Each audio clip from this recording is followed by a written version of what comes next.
জি, হাবিবুর রহমান ভাই আলোচনা করুন। আসসালামু আলাইকুম রহমতুল্লাহ। প্রিয় ওস্তাদ জি, কেমন আছেন? জি, আলহামদুলিল্লাহ। ওয়ালাইকুম আসসালাম রহমতুল্লাহ। আলহামদুলিল্লাহ ভালো আছি হজরত। আপনি কেমন আছেন? আলহামদুলিল্লাহ। ওস্তাদ জির গ্রুপের যে ছাত্ররা আছে অনেকে আমার সাথে সরাসরি এসে কাজ দেখে। গত সপ্তাহে দিন ছিল, সবাই ওস্তাদের ছাত্র, আমিও ওস্তাদের ছাত্র। তো ওনারা আমার দু একটা কাজ দেখে দেখে বলে এত সহজ, এত ইজিলি কাজ করেন, সবাই তো আসবে এরকম। মানে আমার ওখানে আমার সময় দেওয়ার বেশি সময় নেই, ওনারা এসে আমার কাজ করে দিচ্ছে এখন। তো দেখেন, মোজাররব আমলের মধ্যে যে আমলগুলো আপনি যে আপনার রোগী বাড়াবেন, পদ্ধতিটা কি, চমকটা কি? আমার এখানে আলহামদুলিল্লাহ 7 বছরের পুরনো জিনের রোগী আছে, যার বাচ্চা হয় না এবং তার বডিতে জিন আসলে সে টেরা হয়ে যায়, রাগান্বিত হয়ে যায়, অন্যরকম সিমটম দেখা দেয়।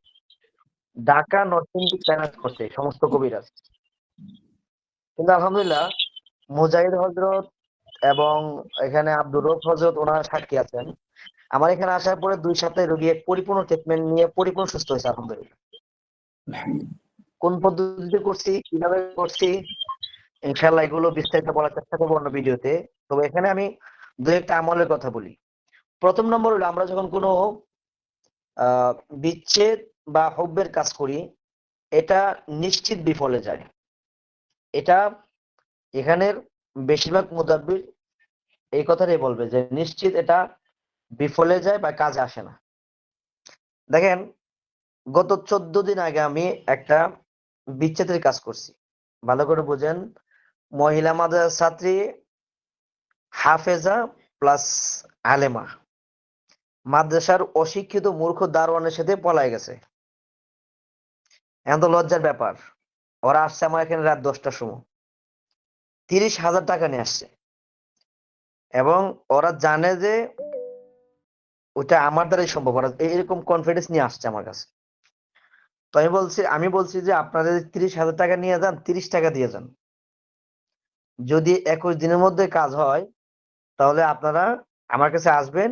এবং আলেমরা যে ওই কাজগুলো পারে, বা আলেমরা যে ওই কাজগুলো পারে, তান্ত্রিকরা যে পারে না, বা তান্ত্রিকদের সাথে আলেমরা চ্যালেঞ্জ করতে পারে, ওটা আপনারা সাক্ষী থাকবেন সারা জীবন।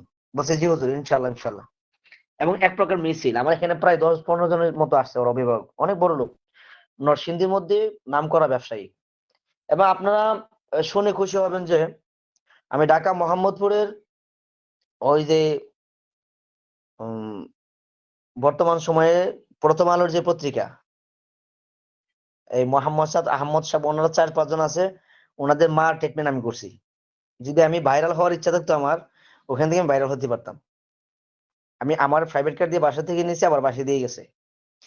যাই হোক, উস্তাদজি আমাকে যেদিন থেকে এজাজত দিছেন, আমি এটা অনেক আগে থেকে কাজ করি, যেদিন থেকে এজাজত দিছেন আমি টের পাইছি যে আমার মধ্যে পূর্ণতা আসছে।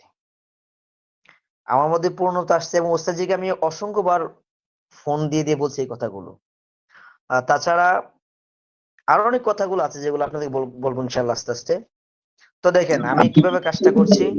হাবিবুর রহমান ভাই, আপনি কততম বেজের জন্য? ওস্তাদজি, আমি 5 নম্বর ব্যাচের ছাত্র। মাশাআল্লাহ, মাশাআল্লাহ। ঠিক আছে। অসংখ্য মানুষ ভালো ভালো লোকদেরকে খুঁজতেছে, পাচ্ছে না। বাটপার সিটার অনলাইনে ভরে গেছে। ঠিক আছে। এজন্য যাতে আমাদের এখান থেকে কোর্স করে আপনাদের মতো যোগ্য মুদাব্বির যারা আছেন তাদেরকে যেন খুঁজে পায়। হ্যাঁ, এই যে এভাবে উপমা দিয়ে যদি কথাটা বলেন, তাহলে ইনশাআল্লাহ আপনাদের প্রতি আত্মবিশ্বাসটা আরো বেড়ে যাবে। এই যে হাবিবুর রহমান ভাই একটা উপমা দিয়েছে, 30,000 টাকা তার কাছে নিয়ে গেছে। হ্যাঁ, বাটফার সিটার হলে বলতো যে 30,000 টাকা দিয়ে যান, ইনশাআল্লাহ 21 দিনের ভিতর হয়ে যাবে। 21 দিন পর বলতো যে একটু সমস্যা আছে, এটা সমস্যা ওই সমস্যা, ঠিক আছে। কিন্তু উনি বলছে কি, 30,000 নিয়ে যান, আমাকে 30 টাকা দিয়ে যান। 21 দিন পরে আসিয়া সফলতার গল্পটা শোনায় যাবেন, আর বলে যাবেন যে আলেমরা এই কাজ পারে। কোনো হিন্দুর কাছে যাওয়ার দরকার নেই, কোনো কুফরি কবিরাজের কাছে যাওয়ার দরকার নেই। হ্যাঁ, কত সুন্দরভাবে আলোচনাটা করতেছেন, আলহামদুলিল্লাহ। জি হজরত, আলোচনা শুরু করুন। যে ওস্তাদ, যে পরে বিষয়টা হলো কি, ওনারা এই আমার এখান থেকে কাজ নিছে। আমি জাস্ট অনেক কিছু করি নাই, আমি শুধু সূরা মায়াদার 14 নং আয়াতটা লিখে একটা কাগজের টুকরা দিয়ে দিছি। আর ওনাদের সামনে আমি একটা দোয়া করছি যে আল্লাহ, তান্ত্রিকরা যদি জাদু কইরা, তাবিজ কইরা একটা মূর্খ ছেলের সাথে কোরআনের আলেমা হাফেজাকে ভাগাই দিতে পারে। আমি একজন প্রকৃতার্থ নবীর উম্মত এবং নবীর আশেক আহলে ইলম। আমি ইনশাল্লাহ ওর জন্য চেষ্টা করতেছি, আল্লাহ আপনি আমাকে সহযোগিতা করেন। ওনাদের সামনে এভাবে জোরে জোরে বলছি, কারণ আমার বিশ্বাস আছে তান্ত্রিক কুফুরীরা মন্ত্র পড়ে আস্তে আস্তে ওরা গোপন ভেদ রাখে যেন তাদের স্বার্থ উদ্ধার করতে পারে। আর আমরা প্রকাশ্যে কাজ করি যেন মানুষ কোরআন এবং হাদিসে ঢুকতে পারে। তো আমি সূরা মায়েদার 14 নম্বর আয়াত, বাইনাহুমাল আদাওয়াত ওয়াল বাগদা ইলা ইয়াউমিল কিয়ামাহ, এই আয়াতটা আপনারা সবাই জানেন। অতটুকু আমি লিখছি, লেখার পরে নিচে একটা হুকুম লাগাইছি, ওইরকম যেরকম আমি বলছি, যদি আমি হুকুমটা আরবিতে লাগাইছি বা উর্দুতে লাগাইছি। তো দেখেন ওনারা কত একটা পেরেশানিতে আছে। ওনারা 3 দিন পর রাত্রে আবার আমার কাছে হাজির। আমার ওখানে মঙ্গলবার ছাড়া শনিবার ছাড়া কোন রোগী আসা সম্পূর্ণ নিষেধ। আমার গেটে বা আমার মসজিদে আমার অফিসে মঙ্গলবার শনিবার ছাড়া রোগী আসা সম্পূর্ণ নিষেধ। তো দেখেন ওনারা কিন্তু আবার রাত্রে আমাকে না বইলা আশার নামাজে আইসা পড়ছে আমার মসজিদে। আসার পরে ওনারা আমাকে নিয়ে বসছে, খুব চিন্তিত কি করা যায় কি করা যায়। এমনকি ওনারা অন্যদিকে যাওয়ার চিন্তা করতেছে। 3 দিন পরে কিন্তু আমি টাইম দিছি 21 দিন, আলহামদুলিল্লাহ আজকে 14 দিন। ওনারা ওনাদেরকে আবার কিছু আমল দিয়েছিলাম ওনার ওই মেয়ের মাকে।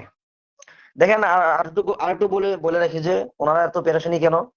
যখন মেয়েটাকে পালায় নেওয়ার পরে ওনারা, আমি এইভাবে বলে দিচ্ছি, ওনারা ওই জায়গা থেকে পেয়ে গেছে। পাওয়ার পরে মেয়েটা আনার পরে যে ঘরে রাখছে ওই ঘরে সে ফাঁসিতে ঝুলতে চায়। 14 দিনের মাথায় ওনারা 11 দিনের মাথায় আমার কল দিয়েছে যে আলহামদুলিল্লাহ মেয়ে পরিপূর্ণ কথা শুনছে এবং বলছে যে বাবা আমার কাছ থেকে কাপড় নিছে, আমার ছবি নিছে এবং বিভিন্ন ডিটেলস নিছে, মার নাম নিছে, জাদু করছে সেটা আমি বুঝতে পারছি।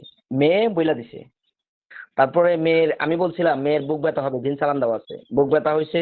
আমি বলছিলাম মেয়ে পাগলের মতো হবে, মেয়েটাকে জাদু করা হয়েছে, ঠিক মেয়েটার ভাবে বলছে। তারপরে আমার তো যে বিশ্বাসটা আমার প্রতি আরো বেড়ে গেল। এখন বলছে যত টাকা চাই তত টাকাই দিবে, কিন্তু ওইখান থেকে আমার টাকা নেওয়ার ইচ্ছা নেই। ইচ্ছা হইলো যে ওরা শহরের মানুষ, যেন শহরের অলিগলিতে যে জাদুগুলো করা হয় বা তারা একটু কিছু হইলেই আলেমদিকে রেখা তান্ত্রিকের কাছে যায়। তারা জানে তান্ত্রিকরা নগদ কাজ করতে পারে, আলেমরা পারে না। ওইটা প্রমাণ করার জন্য বা কোরআন হাদিসের যে অলৌকিক মর্যাদাগুলো আছে এগুলো প্রকাশ করার জন্য ইনশাল্লাহ আমি নিয়ত করছি, ওনারা যদি জোরপূর্বক কিছু দেয় আমি নেবো না, তো নেবো না ইনশাল্লাহ। এটা আর কি, কিন্তু 100% কাজ হচ্ছে ইনশাল্লাহ। যাক, আলহামদুলিল্লাহ।